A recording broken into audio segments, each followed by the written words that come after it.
আজকে আমাদের বিষয় হচ্ছে আল্লাহ তাআলার কাছে সাহায্য চাওয়ার দরকার আছে কি না, আমাদের কোন কোন ব্যাপারে দরকার। আসলে সমস্ত বিষয়ে আমরা আল্লাহ তাআলার উপরে নির্ভরশীল, কারণ একমাত্র আল্লাহ তাআলাই আমাদের মুখাপেক্ষীহীন। আমরা প্রতিটি মুহূর্তে, প্রতিটি কাজে, প্রতিটি বিষয়ে আল্লাহর দয়ার মুখাপেক্ষী হয়ে থাকতে হয় আমাদেরকে। আর এটাকে আমরা যত বেশি করে চাইব তত আল্লাহ আমাদেরকে দান করবেন। আমরা অনেক বিপদ আপদ আমাদের সামনে আসে, সমস্যায় পতিত হই, এসব কিছু থেকে উদ্ধার করে নেওয়ালা একমাত্র আল্লাহ তাআলাই আছেন, আর কেউ নেই। আমরা ভালো কিছু অর্জন করতে হলে তার সাহায্য লাগবে। আমরা দুনিয়া আখিরাতের কামিয়াবি, পরকালে মুক্তি, জান্নাত পেতে হলেও আল্লাহর কাছে ধর্ণা দেওয়া ছাড়া কোনো উপায় নেই। সব কিছুর জন্যই আল্লাহর কাছে চাইতে হবে, এবং ভালো করে কীভাবে আল্লাহর ইবাদত করব এটাও আল্লাহর কাছে চাইতে হবে। এই বিষয়টা নিয়ে আজকে আমাদের আলোচনা। আল্লাহ রাব্বুল আলামিন আমাদেরকে বলে দিয়েছেন যে ওনার ইবাদত করার কথা বলতে গিয়ে সূরা ফাতিহাতে বলেছেন যে তোমরা কিভাবে ইবাদত করবে, তোমাদের সেটার জন্য সাহায্য চাওয়া দরকার। ইয়াকা না'বুদু ওয়া ইয়াকা নাস্তাঈন, আল্লাহ আপনারই একমাত্র ইবাদত করি, আর এই জন্যে সাহায্য আপনার কাছেই চাইতে হবে। আপনি সাহায্য না করলে ঠিক মতো আপনার ইবাদতও করতে পারবো না। দুনিয়ার বিষয়, আখিরাতের বিষয় সব কিছুই আল্লাহ রাব্বুল আলামিনের কাছে চাওয়া ছাড়া আমাদের আর কোনো জায়গা নেই। এই যে আল্লাহ তাআলার কাছে চাওয়া, এই চাওয়াটা একটা বড় নিয়ামত আল্লাহর কাছে। আমরা অনেকেই চাই না, তারপরে পাই। অসুবিধা কি, চাওয়ার দরকার কি, এরকম মনে করি বসি। আমার টাকা আছে, পয়সা আছে, আমার শরীর স্বাস্থ্য ভালো আছে, এখন আল্লাহ দরকার নাই, বিপদে পড়লে একটু টাকাটাকি করব। কিন্তু আসলে আল্লাহ তাআলা আমাদের যে কোনো মুহূর্তে সুখ শান্তি এই মুহূর্তেই নাই করে দিতে পারে, সব কিছু ভণ্ডুল হয়ে যেতে পারে। এই জন্য সবসময় সুখে দুঃখে সকল অবস্থায় আল্লাহ তাআলার কাছে সাহায্য চাওয়া। আর বিশেষ করে এই সাহায্য চাওয়াটা ইবাদতের জন্য, ভালো করে ইবাদত করার জন্য, যেখানে সূরা ফাতিহা আল্লাহ বলে দিলেন যে আল্লাহ আপনার ইবাদত তো করবই, কীভাবে আল্লাহর কাছে সাহায্য চাইব ইবাদতের জন্য সেটাও বলে দিয়েছেন।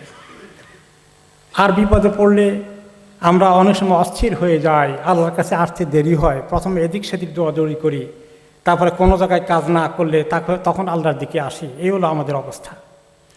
এই জন্য এই বিষয়ে ওমর ইবনে খাত্তাব, ওলামায়ে কেরাম বলেছেন, যেই ব্যক্তিকে আল্লাহ তাআলা আল্লাহর কাছে সাহায্য চাওয়ার জন্য তৌফিক দিলেন, এই ব্যক্তি বড় কামিয়াব হয়ে গেল।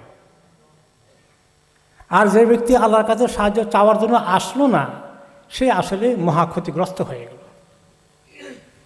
বিপদে পড়লে এটা সেটা করে দৌড়ি, অমুকের কাছে যাই, তমুকের কাছে যাই, সবার আগে তো আল্লাহর কাছে যেতে হবে। এই বিষয়ে ওমর ইবনে খাত্তাব রাদিয়াল্লাহু আনহু বলেন, আমি আশ্চর্য হয়ে যাই, বিপদগ্রস্ত ব্যক্তি বিপদ থেকে মুক্তি চায়, অথচ আল্লাহর কাছে আসে না। কীভাবে সে আশা করতে পারবে সে মুক্তি পাবে? আর আল্লাহ তাআলা বলে দিয়েছেন যে যেই ব্যক্তি আল্লাহ তাআলার উপর তাওয়াক্কুল করে তিনি একাই তার জন্য যথেষ্ট। আল্লাহ তাআলা একাই আপনাকে আমাকে বড় বিপদ থেকে উদ্ধার করে ফেলতে পারবেন। কেউ এগিয়ে না আসলেও এক আল্লাহই যথেষ্ট হয়ে যেতে পারে। এই জন্য আল্লাহ তাআলা কোরআনে বলেছেন, যে ব্যক্তি আল্লাহর উপর তাওয়াক্কুল করে আল্লাহই তার জন্য যথেষ্ট। এই যে কোরআনের আয়াতে আল্লাহ তাআলা বলেছেন এটা যথেষ্ট। আমাদের কত দুর্বলতা আছে, আমাদেরকে আল্লাহ কত দুর্বল করে সৃষ্টি করেছেন। খুলিকাল ইনসানু দাঈফা। এই জন্য সকল অবস্থায় আল্লাহর উপর নির্ভর করা ছাড়া আমাদের শক্তি, সামর্থ্য, টাকা পয়সা, ক্ষমতা কোনোটার উপরই ভরসা করার কোনো সুযোগ নেই। যে কোনো সময় এসব কিছু নাই হয়ে যেতে পারে।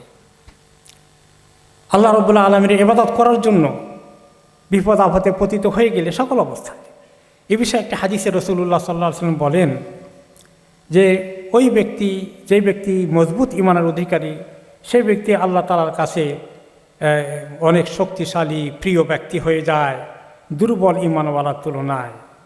তবে দুইজনের মধ্যে কিছু খায়ের আছে। দুর্বল ঈমানেরও কিছু, দুর্বল ঈমান থাকার কারণেও কিছু খায়ের পেল, ঈমান না থাকতো সেটাও পেত না।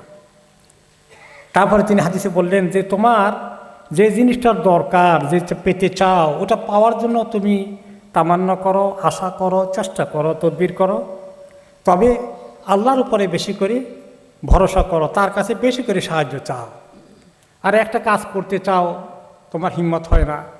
অনেকে আমরা কমপ্লেন করি, একটু ভালো করে ইবাদত করতে চাই, তাও তো পারি না। দেখি অন্য মানুষের এত সুন্দর করে ইবাদত করে, আমি কেন পারি না? তো এই বিষয়ে হতাশ হয়ে যাই অনেক সময় আমরা। অমুকে হাত তুললে আল্লাহর কাছে তার কথা চোখের পানি আসে, আমার তো আসে না। তো এই সমস্ত অবস্থা আল্লাহ বলেছেন যে তুমি আল্লাহর উপরে আল্লাহর কাছে সাহায্য চাও, আর তুমি ব্যর্থ হয়ে যেও না, তুমি ছেড়ে দিও না, তুমি ক্যারি অন করো। এরপরে যদি কোনো কাজ তুমি অর্জন করতে চাও, দুনিয়ার কাজও হতে পারে, দিনের কাজও হতে পারে, দুনিয়ার বিষয় হতে পারে, আখিরাতের বিষয় হতে পারে, তোমার জন্য যেগুলো ফায়দা সেগুলোর জন্য চেষ্টা করো। আর যদি কোনো সময় চেষ্টা করতে গিয়ে তুমি ভালো পরিকল্পনা নিয়েছিলে কিন্তু মাঝ রাস্তায় মাঝ পথে ফেল করে ফেললে, তাহলে তুমি বলো না যে হায় রে, এইটা কেন করলাম, ওইটা কেন করলাম না, ওই কাজটা করলে তো আমি কামিয়াব হয়ে যেতাম, এরকম বলো না। তুমি চেষ্টা করো, তদবির করো, চিন্তা ভাবনা করে কাজে নামো। কিন্তু যদি সেটা তোমার রেজাল্ট ভালো না আসে, তুমি ফেল করে ফেলো, তাহলে বলো না আমি ওই কাজটা কেন করলাম না, ওইটা কেন করলাম না, এগুলো বলো না। এগুলো বললে শয়তান তোমাকে কি করবে, ধোঁকা দিয়ে ফেলবে। যদি কথা বলো না, যদি না করতাম, যদি এমনি করতাম, এই কথা মুখে উচ্চারণ করো না, তাহলে শয়তান ধোঁকা দিবে। বরঞ্চ বলো যে তকদিরের ফয়সালা ছিল, আমি তো চেষ্টা করেছি, কাজটি হয়নি, উল্টো হয়ে গেছে, এখানে তুমি থেমে যাও। আহা, কেন ওটা করলাম না, আফসোস করো না, যদি ওটা করতাম। এই যদি কথাটা শয়তানের দরজা খুলে দেয় তোমার জন্যে। নবী করিম সাল্লাল্লাহু আলাইহি ওয়াসাল্লাম আমাদেরকে আল্লাহর ইবাদত করার জন্য আমরা চেষ্টা করি, কিন্তু সেই লেভেলে পৌঁছি না। এটা পৌঁছার জন্য দোয়া শিখিয়েছেন। তিনি একদিন মুআয রাদিয়াল্লাহু আনহু, যিনি ওনার খুব ঘনিষ্ঠ সাহাবী ছিলেন, তাকে তিনি বললেন, মসজিদ থেকে বের হওয়ার সময় দেখা হলো, হে মুআয, আমি তোমাকে অনেক মহব্বত করি। একজন সাহাবীর জন্য কত মর্যাদার বিষয় যে আল্লাহ রসুল তাকে বললেন তিনি তাকে মহব্বত করেন, তিনি কত খুশি। তিনি বললেন, ইয়া রাসূলুল্লাহ, আমি তো আপনাকে কত যে মহব্বত করি। তারপরে তিনি বললেন, মুআয, আমি তোমাকে কয়েকটি কথা শিখিয়ে দেই, এগুলো সবসময় তুমি, বিশেষ করে নামাজ শেষ হয়ে গেলে এই দোয়াগুলো তুমি পড়বে। সেটা কি? যে আল্লাহুম্মা আইন্নী আলা যিকরিকা ওয়া শুকরিকা ওয়া হুসনি ইবাদাতিক। আল্লাহ আমাকে সাহায্য করেন কিভাবে আমি আপনার সুন্দর ইবাদত করতে পারি, আপনার ভালো করে ডাকতে পারি, শুকর আদায় করতে পারি, ভালো করে আপনার ইবাদত করতে পারি। আল্লাহ আপনি আমাকে এই জন্য সাহায্য করেন।